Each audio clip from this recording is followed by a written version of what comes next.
Aujourd'hui, on a lancé la deuxième édition du Deep Tech Summit qui s'organise ici à UM6P Benguerir avec une thématique autour de l'IA. Comment l'IA est en train de transformer le progrès et comment l'IA et l'intersection avec le Deep Tech est en train de transformer la façon avec laquelle les nouvelles découvertes scientifiques sont en train d'être faites et les nouvelles startups Deep Tech sont en train d'émerger et de produire des solutions innovantes. Et donc, plus de 66 sessions qui seront répartis sur 2 jours, sur 11 focus areas, verront le jour sur des thématiques assez diversifiées, allant de l'IA appliquée à l'agriculture jusqu'à le quantum computing, la green tech, le clean tech et aussi la biotech, avec la participation de plus de 180 speakers intervenants venus du monde entier, spécialistes dans leur domaine respectif, mais aussi des milliers de personnes sont en train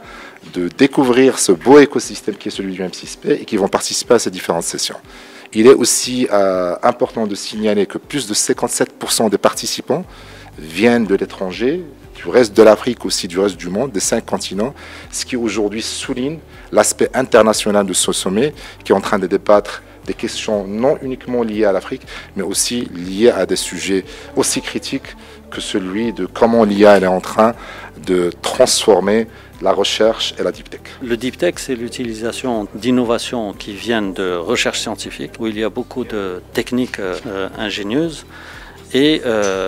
où l'on peut utiliser ça pour régler des problèmes qui peuvent être des problèmes connus et anciens. Pour nous, le challenge de l'M6P, c'est de donner accès à cette technologie au maximum de gens. On ne peut pas le faire à travers des infrastructures comme celle-ci,